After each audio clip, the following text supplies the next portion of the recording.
औसा तालुक्यातील एरंडी येथे स्वामी विवेकानंद सेवाभावी संस्था यांच्या मार्फत राष्ट्रमाता जिजाऊ जन्मोत्सव निमित्त भव्य रक्तदान शिबिराचे आयोजन करण्यात आले। यावेळी अध्यक्ष नीलकंठ जाधव, उपाध्यक्ष सत्यवान जाधव, सचिव जगदीश जाधव, सदस्य रवी जाधव, कृष्णा चलवाड, संतोष काळे, राहुल जाधव, रोहित लांडे, उद्धव लांडे, पृथ्वीराज कोल्हाडे, न्यू अपूर्ण ब्लड सेंटर लातूर येथील कर्मचारी अंकिता गगणे, नेहा सातपुते, संध्या पालकर, निकिता राठोड, संजना धावरे, स्नेहा खोचरे, अभिषेक बत्रे उपस्थित होते।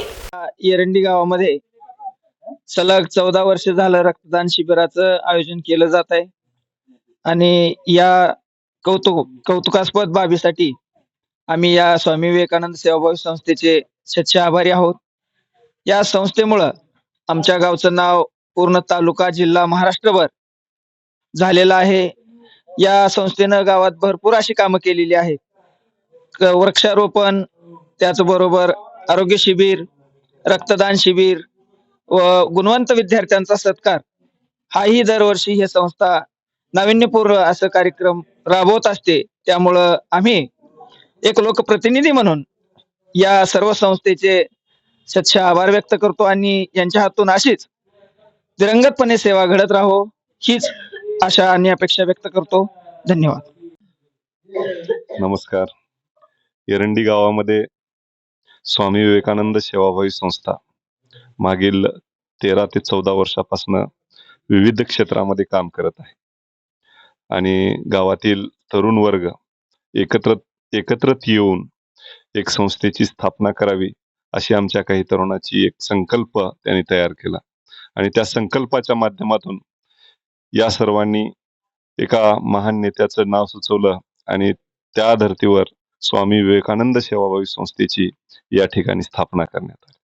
स्थापना केल्यानंतर सुरुवातीला काय करावं, लोकांना आरोग्याच्या दृष्टीनं लोकांना काहीतरी आपल्या संस्थेतर्फे, आपल्या गावातर्फे काहीतरी मदत होईल ह्या हेतूनं 2014 मध्ये आम्ही या ठिकाणी प्रथम मोठ्या प्रमाणात महाआरोग्य शिबिर घ्यायचं ठरवलं आणि त्यानिमित्त आम्ही महारक्तदान शिबिराचं त्यावेळेस आयोजन केलेलं होतं।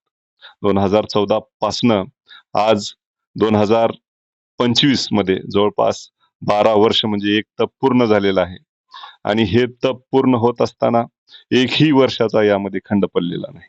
2014 मध्ये आरोग्य शिबिर होतं, त्यावेळेस जिल्हास्तरीय ग्रामीण भागातून प्रथम येण्याचा मान आमच्या गावाने त्यावेळेस पटकावलेला होता। जवळपास 125 रक्तदात्यांनी त्यावेळेस रक्तदान केलेलं होतं आणि तेव्हापासूनच ही प्रक्रिया आज तागेपर्यंत सुरू आहे। जवळपास एकाही वर्षाचा खंड न होता चांगल्या पद्धतीनं आमचं गाव, सारोळचं गाव, एरंडी सारोळा आणि आमचा सर्व मित्रवर्ग यासाठी झटत राहतो, तळमळत राहतो। मागील 15 दिवसापासून याचं नियोजन केलं जातं आणि सर्वांना सांगून, सर्वांना संपर्कात आणून, सर्वांना सोबत घेऊन ही संस्था कार्य करतं आणि एक छोटंसं पाऊल या माध्यमातून संस्थाने आमचं गाव या ठिकाणी घेत आहे। निमित्त स्वामी विवेकानंद जयंती तसेच जागतिक युवक दिन किंवा राजमाता जिजाऊ यांच्या जयंती निमित्त एरंडी येथील ग्रामस्थांनी आपली न्यू अर्बन ब्लड सेंटर याच्या वतीने रक्तदान शिबिर ठेवण्यात आलेलं आहे। तसंच तर सर्वांनीच रक्तदान केलं पाहिजे। रक्तदान हे महादान, श्रेष्ठ दान आहे। आपण रक्तदान केल्यामुळे जवळपास 2 ते 3 लोकांचं जीवनदान वाचू शकतं। त्याच्यामुळे सगळ्यांनीच रक्तदान केलं पाहिजे। सध्या असं झालंय कंडिशन की रक्तदान म्हणजे खूपच तुटवडा आहे। लोक रक्तदानच नाही करत आहेत। त्यांना रक्त पाहिजे पण रक्तदान करायचं म्हणलं की नको म्हणतात। पण येथील जे ग्रामस्थ आहेत ना, ते दरवर्षी न चुकता 12 ते 13 वर्ष झालं त्यांनी हे कार्यक्रम राबवत आहेत। त्यानिमित्त मी त्यांचे पण चंद्रकांत पाटील, स्टार महाराष्ट्र न्यूज, निलंगा।